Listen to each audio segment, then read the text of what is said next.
ஆரம்பிக்கலாங்களா? நீங்க இப்போ ப்ரிவியூல பார்த்துட்டு இருக்கிற மாதிரியான ஒரு சூப்பரான ஒரு மாஸ் சாங்குக்கு இதே மாதிரியே ஒரு 3D வீடியோ எடிட்டிங் வந்து பார்த்தீங்கன்னா உங்களுக்கு பிடிச்சவங்க ஃபோட்டோவை பயன்படுத்தி உங்களுடைய மொபைல் ஃபோனில் நீங்களாவே எடிட் வந்து பண்ணிக்கலாம். அது ரொம்பவுமே ஈஸி தான். அதை பற்றி தான் நம்ம இந்த வீடியோவில் டீட்டெயிலாக வந்து பார்க்க போகிறோம். நம்ம சேனலை ஃபஸ்ட் டைமாக பார்க்குறீங்கன்னா சப்ஸ்கிரைப் பண்ணி பெல் ஐக்கானை மட்டும் ஆளில் கொடுத்துக்கோங்க. வாங்க வீடியோக்குள்ளே போயிடலாம்.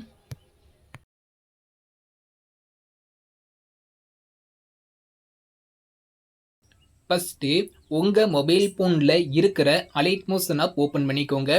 ஓப்பன் பண்ணக்கப்புறம் நம்ம வீடியோவை எடிட் பண்ணுறதுக்கு தேவையான நான் கொடுத்துருக்கிற ஃபுல் ப்ராஜெக்டை ஃபஸ்ட்டு உங்களுடைய அலைட் மோஷன் ஆப்பில் இம்போர்ட் பண்ணிக்கோங்க. ஃபுல் ப்ராஜெக்டை இம்போர்ட் பண்ணக்கப்புறம் நம்ம வீடியோவை எடிட் பண்ணுறது ரொம்பவுமே ஈஸி தான். இந்த வீடியோவை எடிட் பண்ணுறதுக்கு நம்மளுக்கு வெறும் ஒரே ஒரு இமேஜ் மட்டும் இருந்தாலே போதும், சூப்பராகவே எடிட் வந்து பண்ணிடலாம். இப்போ நீங்கள் எடிட் பண்ண போகிற அந்த ஒரு பிக் இருக்கு பார்த்தீங்களா, அந்த ஒரு ஃபோட்டோவோட இமேஜோட குவாலிட்டி வந்து பார்த்தீங்கன்னா கம்மியாக இருந்துச்சுன்னா உங்களோட இமேஜ் வந்து பார்த்தீங்கன்னா ரெமினி ஆப்பில் ஆட் பண்ணி ஃபஸ்ட்டு உங்களோட இமேஜோட குவாலிட்டியை இன்க்ரீஸ் பண்ணிக்கோங்க. இது வந்து ஃபஸ்ட்டு ஸ்டெப்பாக வச்சுக்கோங்க. இப்போ வந்து பார்த்தீங்கன்னா நீங்கள் இமேஜோட குவாலிட்டியை இன்க்ரீஸ் பண்ணிட்டீங்க. நெக்ஸ்ட்டு என்ன பண்ணும் கேட்டிங்கன்னா, நீங்கள் எடிட் பண்ண போகிற அந்த ஒரு பிக்கோட சைஸை வந்து பார்த்தீங்கன்னா 9:16 சேஞ்ச் பண்ணிக்கோங்க. அது ரொம்பவுமே ஈஸி தான். இப்போ கீழே பார்த்தீங்கன்னா ஒரு ப்ளஸ் ஐக்கான் இருக்கா, அதை கிளிக் பண்ணிக்கோங்க. செகண்டில் இருக்கிற 9:16 செலக்ட் பண்ணிக்கோங்க. கீழே உள்ள ரெசல்யூஷன் வந்து பார்த்தீங்கன்னா இருக்கையிலே ஹை குவாலிட்டி வந்து கொடுத்துட்டு கிரியேட் ப்ராஜெக்ட் ஆப்ஷன் கொடுத்துக்கோங்க. இப்போ நம்மளுக்கு 9:16 ஒரு நியூ ப்ராஜெக்ட் ஒன்று கிரியேட் பண்ணிட்டோம். நெக்ஸ்ட் என்ன பண்ண போகிறோன்னா, ஜஸ்ட் உங்களோட இமேஜ் ஆட் பண்ணிவிட்டு அதை ஃபுல் ஸ்க்ரீனில் செட் பண்ணிவிட்டு ஷோ மட்டும் தான் பண்ண போகிறோம்.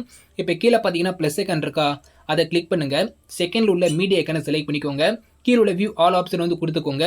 நீங்கள் எடிட் பண்ண போகிற உங்களோட ஃபோட்டோவை எந்த ஃபோல்டரில் சேவ் பண்ணி வச்சுருக்கீங்களோ அந்த ஃபோல்டரை செலக்ட் பண்ணிக்கோங்க.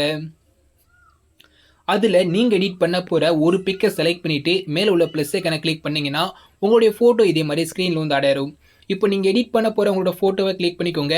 மேலே உள்ள 3 டாட் ஐக்கானை கிளிக் பண்ணுங்கள். அதில் மேலிருந்து 5வது ஆப்ஷன் ஃபில் கம்போசிஷன் ஏரியான்னு இருக்கும். அதை கிளிக் பண்ணிங்கன்னா உங்களோட இமேஜ் இதே மாதிரி ஸ்க்ரீன் ஃபுல்லாக வந்து பார்த்தீங்கன்னா ஜூம் ஆயிரும். ஓகேவா? இப்போ நான் மெயினாக நீங்கள் நோட் பண்ண வேண்டியது ஒன்று மட்டும்தான். என்னன்னு கேட்டிங்கன்னா, நீங்கள் இந்த வீடியோவை எடிட் பண்ண போகிற உங்களுடைய இமேஜ் வந்து பார்த்தீங்களா, உங்களோட ஃபோட்டோ வந்து பார்த்தீங்கன்னா ஃபுல் சைஸ் ஃபோட்டோவாக இருக்கிற மாதிரி பார்த்துக்கோங்க. நான் ஸ்க்ரீனில் ஆட் பண்ணி காமிச்சிருக்கேன் பார்த்தீங்களா, இதே மாதிரி ஃபுல் சைஸ் ஃபோட்டோவாக இருக்கிற மாதிரி பார்த்துக்கோங்க. நீங்கள் செல்ஃபி எடுத்த இமேஜையோ இல்லாட்டி ஆப் சைஸ் இமேஜையோ வச்சு வீடியோ எடிட் பண்ணாதீங்க. வீடியோ பார்க்குறதுக்கு நல்லா இருக்காது. ஒரு ஃபோட்டோ எடுத்து கூட நீங்கள் வீடியோ எடிட் பண்ணுங்கள். வீடியோ வந்து பார்த்தீங்கன்னா சூப்பராக இருக்கும். நீங்கள் ஆப் சைஸ் இமேஜ் வச்சு எடிட் பண்ணாதீங்க. செல்ஃபி எடுத்த இமேஜ் வச்சு எடிட் பண்ணாதீங்க. நீங்கள் எடிட் பண்ண போகிற இமேஜ் வந்து பார்த்தீங்கன்னா இதே மாதிரி ஃபுல் சைஸ் இமேஜாக இருக்கிற மாதிரி பார்த்துக்கோங்க. நெக்ஸ்ட் வந்து பார்த்தீங்கன்னா இந்த இமேஜ் வந்து சேவ் வந்து பண்ண போகிறீங்க. மேலே உள்ள சேர் ஐக்கானை கிளிக் பண்ணிக்கோங்க. அதில் மேலிருந்து 3வது கரண்ட் ஃப்ரேம் அஸ் பேஜ்ன்னு இருக்கா, அதை செலக்ட் பண்ணி எக்ஸ்போர்ட்டுங்கிற இந்த ஆப்ஷனை கிளிக் பண்ணிங்கன்னா உங்களுக்கு ஒரு சேவ் ஐக்கான் வந்து கேட்கும். அதை கிளிக் பண்ணி நீங்கள் இந்த இமேஜ் வந்து சேவ் பண்ணிக்கோங்க. சேவ் பண்ணிட்டு க்ளோஸ் வந்து பண்ணி விட்ருங்க. அவ்வளோதான். இப்போ நம்ம இமேஜோட சைஸ் வந்து சேஞ்ச் பண்ணி சேவ் பண்ணி முடிச்சிட்டோம். நெக்ஸ்ட் நம்ம என்ன பண்ண போகிறோம்னா, ஃபஸ்ட்டு நீங்கள் என்ன பண்ணியிருப்பீங்க, இமேஜோட குவாலிட்டி வந்து இன்க்ரீஸ் பண்ணியிருப்பீங்க. நெக்ஸ்ட் நீங்கள் என்ன பண்ணீங்க, அந்த இமேஜோட சைஸை வந்து பார்த்தீங்கன்னா 9:16 சேஞ்ச் பண்ணியிருப்பீங்க. இந்த ரெண்டையும் நீங்கள் வந்து பண்ணி முடிச்சிட்டீங்க. இப்போ 3வது என்ன பண்ண போகிறோம்னா, நீங்கள் அந்த சைஸை சேஞ்ச் பண்ண அந்த இமேஜோட பேக்ரவுண்ட் வந்து பார்த்தீங்கன்னா ரிமூவ் வந்து பண்ண போகிறோம். அதாவது நீங்கள் 9:16 சேஞ்ச் பண்ண அந்த இமேஜோடைய பேக்ரவுண்ட் வந்து பார்த்தீங்கன்னா ரிமூவ் பண்ணி ஒரு PNG இமேஜை வந்து மாற்ற போகிறோம். அது ரொம்பவுமே ஈஸி தான். உங்கள் மொபைல் ஃபோன் உள்ள கூகுளை ஓப்பன் பண்ணிவிட்டு அதில் ரிமூவ் பீஜ்னு டைப் பண்ணி சர்ச் பண்ணுங்கள். உங்களுக்கு இதே மாதிரி ஃபஸ்ட்டு ஒரு வெப்சைட் வந்து ஓப்பன் ஆகும், ரிமூவ் பீஜ்னு சொல்லி. அந்த வெப்சைட்டை கிளிக் பண்ணி ஓப்பன் பண்ணிக்கோங்க. இதெல்லாம் நம்ம இமேஜோட பேக்ரவுண்ட் வந்து பார்த்தீங்கன்னா ரிமூவ் வந்து பண்ண போகிறோம். அப்லோட் இமேஜ் இருக்கா, அதை கிளிக் பண்ணிக்கோங்க. உங்கள் மொபைல் ஃபோன் உள்ள ப்ரௌசரை செலக்ட் பண்ணிக்கோங்க. அதில் வந்து பார்த்தீங்கன்னா நீங்கள் எடிட் பண்ண போகிற, அதாவது நீங்கள் சைஸை சேஞ்ச் பண்ண அந்த இமேஜ் வந்து பார்த்தீங்கன்னா அலைட் மோஷன்ங்கிற ஃபோல்டர் வந்து சேவையாக இருக்கும். அந்த ஃபோல்டரை செலக்ட் பண்ணிக்கோங்க. அதில் உங்களோட இமேஜை செலக்ட் பண்ணிங்கன்னா போதும், அந்த பேக்ரவுண்ட் வந்து பார்த்தீங்கன்னா ஆட்டோமேட்டிக்காக ரிமூவ் ஆக ஆரம்பிச்சிடும். உங்களுக்கு கிடைக்கிற நெட்டோட ஃபீடை பொறுத்து வந்து பார்த்தீங்கன்னா ஃபாஸ்ட்டாக வந்து பார்த்தீங்கன்னா பேக்ரவுண்ட் வந்து பார்த்தீங்கன்னா ரிமூவ் ஆகும்.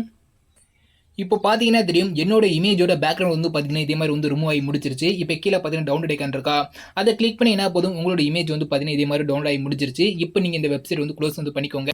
இப்போ நான் சொன்ன ஸ்டெப்பில் நீங்கள் உங்களோட பேக்ரவுண்ட் வந்து பார்த்தீங்கன்னா ரிமூவ் வந்து பண்ணியிருப்பீங்க. நெக்ஸ்ட் வந்து பார்த்தீங்கன்னா நான் கொடுத்துருக்க அந்த ஃபுல் ப்ராஜெக்ட்டை ஓப்பன் பண்ணிக்கோங்க. இந்த ஃபுல் ப்ராஜெக்ட்டில் வந்து பார்த்தீங்கன்னா உங்களுக்கு நான் எல்லாமே ஆட் பண்ணி கொடுத்துட்டேன். அதாவது லிரிக்ஸ் இருக்கு பார்த்தீங்களா, லிரிக்ஸுக்கு தேவையான எஃபெக்ட் எல்லாமே பார்த்தீங்கன்னா நான் ஆட் பண்ணி கொடுத்துட்டேன். நீங்கள் ஜஸ்ட் வந்து பார்த்தீங்கன்னா இமேஜ் ஆட் பண்ணிவிட்டு ஒரே ஒரு எஃபெக்ட் மட்டும் ஓன் ஆட் பண்ண போகிறீங்க. அது மட்டும் எப்படிங்கிறத சொல்கிறேன்.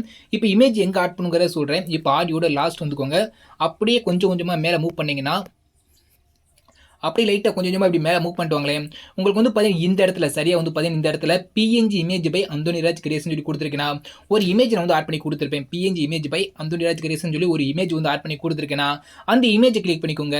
இங்கே கீழே உள்ள கலர் ஐக்கானை கிளிக் பண்ணுங்க. இங்கே லாஸ்ட் பார்த்தீங்கன்னா அந்த மீடியா ஐக்கானை செலக்ட் பண்ணிக்கோங்க. செலக்ட் பண்ணக்கப்புறம் கீழே உள்ள மீடியா ஐக்கானை கிளிக் பண்ணிங்கன்னா உங்களோட கேலரிக்கு வந்து போயிடும். இப்போ மேலே உள்ள ஆறு மார்க்கை கிளிக் பண்ணிவிட்டு நீங்கள் ரிமூவ் பண்ண அந்த இமேஜ் வந்து பார்த்தீங்கன்னா டவுன்லோட்ஸில் சேவாக இருக்கும். அந்த ஃபோல்டரை ஓப்பன் பண்ணிக்கோங்க. அதில் நீங்கள் பேக்ரவுண்டை ரிமூவ் பண்ண உங்களோட இமேஜை செலக்ட் பண்ணிவிட்டு ப்ளஸ் ஐக்கானை கிளிக் பண்ணிங்கன்னா போதும். ஜஸ்ட் வந்து பார்த்தீங்கன்னா அவ்வளோதான் முடிஞ்சு. நீங்கள் இமேஜை மட்டும் ஆட் பண்ணால் போதும். இதே மாதிரி சூப்பராகவே வந்து பார்த்தீங்கன்னா உங்களுக்கு உள்ளே வந்து பார்த்தீங்கன்னா அந்த இமேஜ் உள்ளே வந்து ஆட் ஆயிரும். இப்போ இதில் வந்து பார்த்தீங்கன்னா நீங்கள் வந்து இமேஜ் வந்து அட்ஜஸ்ட் பண்ணாலும் அட்ஜஸ்ட் பண்ணிக்கலாம். நான் வந்து பார்த்தீங்கன்னா என்னோட இமேஜுக்கு தகுந்த மாதிரி வந்து பார்த்தீங்கன்னா அதாவது நான் எடிட் பண்ண போகிற இமேஜுக்கு தகுந்த மாதிரி வந்து பார்த்தீங்கன்னா 3000 அந்த எஃபெக்ட் எல்லாமே செட் பண்ணி வச்சிருக்கேன். சப்போஸ் உங்களோட இமேஜ் வந்து பார்த்தீங்கன்னா அதாவது லிரிக்ஸை மறைக்கலாம், இல்லாட்டி லிரிக்ஸுக்கு கீழே கொஞ்சம் இருக்கலாம். நீங்கள் மூவ் பண்ணி செட் பண்ணாலும் செட் பண்ணிக்கலாம். அது எப்படிங்கிறத சொல்கிறேன். இப்போ ஜஸ்ட் நான் கொடுத்துருக்கேன் அந்த பிஎன்ஜி இமேஜ் வந்து ஆட் பண்ணிங்க பார்த்தீங்களா, அந்த பிஎன்ஜி இமேஜை கிளிக் பண்ணிவிட்டு மூவ் அண்ட் ராசம் வந்து போய்க்கோங்க. இப்போ இந்த ஃபர்ஸ்ட் ஒரு பீட் மார்க் வந்து வச்சிருப்பேன், அதை விட்டுருங்க. செகண்ட் ஒரு பீட் மார்க் இருக்கா, அந்த இடத்துல போயிட்டு நீங்கள் உங்களுக்கு எந்த சைடு இந்த உங்களோட பிஎன்ஜி இமேஜை மூவ் பண்ணி செட் பண்ணுமோ, இப்போ மேலே கொண்டு போய் வைக்கனா நீங்கள் வச்சுக்கலாம், இல்லாட்டி கீழே கொண்டு வந்து செட் பண்ணால் நீங்கள் செட் பண்ணிக்கலாம். உங்களுக்கு பிடிச்ச மாதிரி இது வந்து அலைன்மெண்ட் பண்ணிக்கலாம். நான் கொடுத்துருக்க எஃபெக்ட் அப்படி இருக்குன்னா கூட நீங்கள் விட்டுக்கோங்க. நீங்கள் மூவ் பண்ணி நீங்கள் செட் பண்ணாலும் செட் பண்ணிக்கலாம்.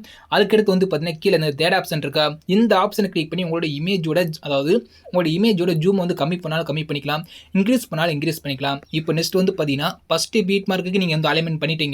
இப்போ நெக்ஸ்ட் செகண்ட் வந்து பார்த்தீங்கன்னா அடுத்த பீட் மார்க் இருக்கா, அடுத்த பீட் மார்க்கில் இங்கே ஒரு கீ ஃப்ரேம் வந்து வச்சு கொடுத்துருக்கேன்னா, அதாவது அடுத்த பீட் மார்க்கில் உங்களுக்கு இந்த இடத்துல ஒரு கீ ஃப்ரேம் வந்து வச்சு கொடுத்துருக்கேன்னா அந்த கீ ஃப்ரேமில் வச்சுக்கோங்க. இங்கிட்ட இப்போ வந்து பார்த்தீங்கன்னா உங்களுக்கு எந்த சைடு மூவ் பண்ண தோணுதோ அந்த சைடு நீங்கள் வந்து மூவ் பண்ணிக்கோங்க.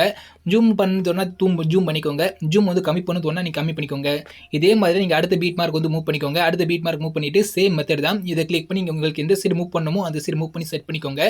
இந்த ஜூம் வந்து தேவைப்பட்டா ஜூம் பண்ணிக்கோங்க, இல்லாட்டி ஜூம் வந்து கம்மி பண்ணால் நீங்கள் கம்மி பண்ணிக்கோங்க. நான் வந்து என்னோட இமேஜுக்கு தகுந்த மாதிரி வந்து பார்த்தீங்கன்னா அலைன்மெண்ட் வந்து பண்ணி கொடுத்துருக்கேன்.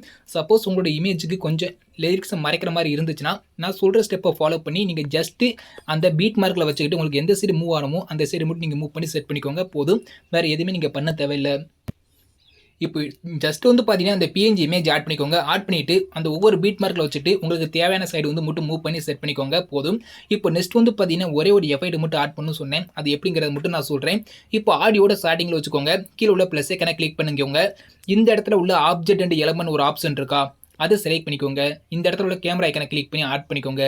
இதே மாதிரி கேமரா எஃபெக்ட் ஆட் பண்ணக்கப்புறம் நெக்ஸ்ட் என்ன பண்ணும் கேட்டிங்கன்னா இந்த சைடில் கொஞ்சம் கேப் இருக்கா, அந்த கேப்பில் அந்த கேமரா ஐக்கனை லாங் ப்ரெஸ் பண்ணி கீழே மூவ் பண்ணி கொண்டு வாங்க.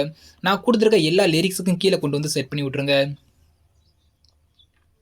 இதே மாதிரி மூவ் பண்ணி நான் கொடுத்துருக்க எல்லா லிரிக்ஸுக்கும் கீழே கொண்டு வந்து செட் பண்ணி விட்ருங்க. கேமரா ஐக்கான் ஆட் பண்ணிவிட்டு அது வந்து பார்த்தீங்கன்னா நான் கொடுத்துருக்க எல்லா லிரிக்ஸுக்கும் கீழே கொண்டு வந்து செட் பண்ணி விட்ருங்க. இதுக்கு தான் நம்ம ஒரு எஃபெக்ட் மட்டும் ஆட் பண்ண போகிறோம். இப்போ அந்த கேமரா ஒன்றை கிளிக் பண்ணிக்கோங்க. எஃபெக்ட் ஐக்கனை கிளிக் பண்ணுங்க. ஆட் எஃபெக்டை கிளிக் பண்ணிக்கோங்க. இந்த இடத்துல கீழே வந்தீங்கன்னா மூவ் ஆன் ட்ராஸ்னு ஒரு ஆப்ஷன் இருக்கா, அதை செலக்ட் பண்ணிக்கோங்க. இந்த இடத்துல வந்து பார்த்தீங்கன்னா ரேண்டம் டிஸ்பிளேஸ்மெண்ட் ஒரு எஃபெக்ட் இருக்கா, இந்த இடத்துல ரேண்டம் டிஸ்பிளேஸ்மெண்ட் ஒரு எஃபெக்ட் இருக்கா, அதை செலக்ட் பண்ணிவிட்டு ஸ்டாண்டர்ட் செட்டிங் வந்து கொடுத்துக்கோங்க. ஃபஸ்ட்டு வந்து பார்த்தீங்கன்னா ஃபஸ்ட் ஒரு ஆப்ஷன் இருக்கா, மேக்னிட்யூட் இருக்குது பார்த்தீங்களா, அதில் வேல்யூ வந்து பார்த்தீங்கன்னா கம்மி பண்ணி 0. வெறும் 5 மட்டும் கொடுத்துக்கோங்க. ஃபஸ்ட்டு உள்ள மேக்னிட்யூட் வந்து பார்த்தீங்கன்னா ஒரு 5 வந்து கொடுத்துக்கோங்க. கீழே பார்த்தீங்கன்னா எவல்யூஷன் இருக்கா, அதோட வேல்யூ வந்து பார்த்தீங்கன்னா 0.05 வந்து கொடுத்துக்கோங்க. அது கீழே பார்த்தீங்கன்னா சீட்னு ஒரு ஆப்ஷன் இருக்கா, அது செலக்ட் பண்ணிவிட்டு இப்போ வந்து தேர்ட் ஆப்ஷன் இருக்கா, இந்த தேர்ட் ஆப்ஷனை செலக்ட் பண்ணிக்கோங்க.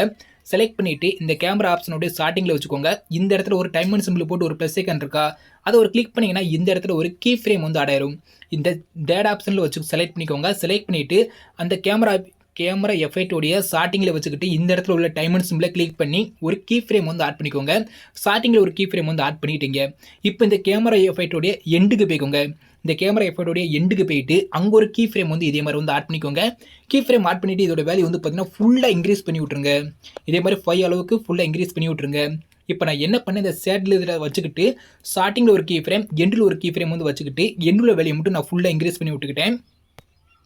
அவ்வளோதான். இந்த ஒரு எஃபெக்ட்ட மட்டும் நீங்க ஆட் பண்ணா போதும். வீடியோ வந்து பார்த்தீங்கன்னா, கம்ப்ளீட்டாவே முடிஞ்சுச்சு. நீங்க இப்ப வீடியோ வந்து ப்ளே பண்ணி விட்டு பார்க்கலாம். வீடியோ பார்த்தீங்கன்னா, நம்ம ஸ்டெப் பை ஸ்டெப்பா வந்து பார்த்தீங்கன்னா, ஃபுல்லாவே எடிட் பண்ணி முடிச்சுட்டோம்.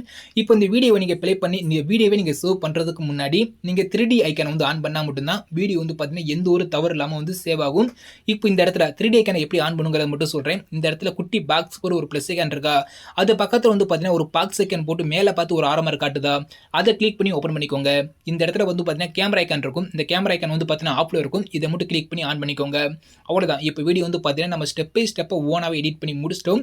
இப்போ நீங்க இந்த வீடியோ வந்து பார்த்தீங்கன்னா, சேவ் வந்து பண்ணிக்கலாம். நீங்க வீடியோவ சேவ் பண்ணும்போது, இந்த கேமரா ஐகானை நீங்க ஆஃப் பண்ணிட்டு சேவ் பண்ணாதீங்க. உங்களுக்கு 3D எஃபெக்ட் வந்து பார்த்தீங்கன்னா, ஸ்க்ரீன்ல வந்து கிடைக்காது. நீங்க வீடியோவ சேவ் பண்ணும்போது, இந்த கேமரா ஐகான ஆன் பண்ணிக்கோங்க. ஆன் பண்ணிட்டு மேல உள்ள ஷேர் ஐகான கிளிக் பண்ணிக்கோங்க. வீடியோங்கிற ஆப்ஷன கிளிக் பண்ணி ஓப்பன் பண்ணிக்கோங்க.